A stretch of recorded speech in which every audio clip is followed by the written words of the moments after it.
Hi அஸ்லாம் வலைக்கம் all welcome back to beauty and bites vlog. இன்றைக்கி என்ன ரெசிபி பார்க்க போகிறோம்னு பார்த்தீங்கன்னா மீன் குழம்பு. வாங்க வீடியோக்குள்ளே போகலாம். ஃபஸ்ட்டு ஒரு கடாய் அடுப்பில் வச்சுட்டு 2 டேபிள் ஸ்பூன் தேங்காய் எண்ணெய், 1 டேபிள் ஸ்பூன் ஜீரகம், அப்புறம் 1 டேபிள் ஸ்பூன் கடுகு, ஒரு 1/4 டேபிள் ஸ்பூன் வெந்தயம் போட்டுக்கோங்க. இது நல்லா பொரிஞ்சு வந்ததுக்கப்புறம் சாப் பண்ணி வச்சுருக்க வெங்காயம் போட்டுக்கோங்க. நாங்கள் நல்லா சாப் பண்ணி போட்டிருக்கோம். உங்களுக்கு வேணால் நீங்கள் முழுசாக போட்டுக்கலாம்.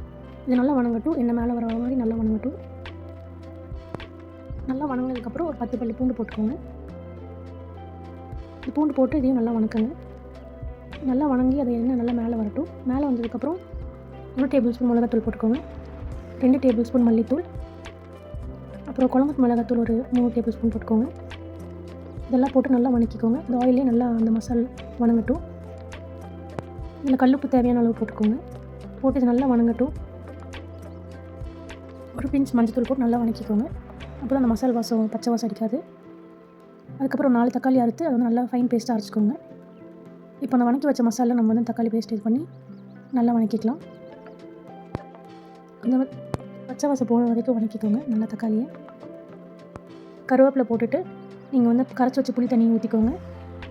அதை நல்லா மிக்ஸ் பண்ணிக்கோங்க. மிக்ஸ் பண்ணிட்டு நல்லா கொதி வரட்டும். 2 நிமிஷம் நல்லா கொதி வரட்டும். கொதி வந்ததுக்கப்புறம் தேங்காய் நல்லா ஃபைன் பேஸ்ட்டு அரைச்சி அதை குழம்புல ஊற்றிக்கோங்க. நல்லா மிக்ஸ் பண்ணிக்கோங்க. மிக்ஸ் பண்ணிவிட்டு அதுவும் ஒரு 5 மினிட்ஸ் நல்லா கொதி வரட்டும்.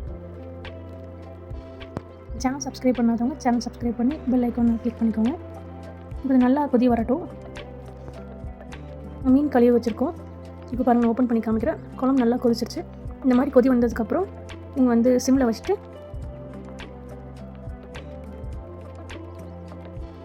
ஒவ்வொரு மீனாக உள்ளே போட்டுருங்க. அது ஒரு 2 நிமிஷம் வேகட்டும்.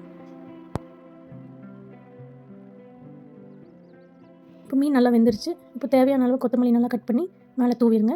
இப்போ டேஸ்டியான மீன் குழம்பு ரெடி. தேங்க்யூ ஸோ மச் ஃபார் வாட்சிங் the video. Stay tune. Bye.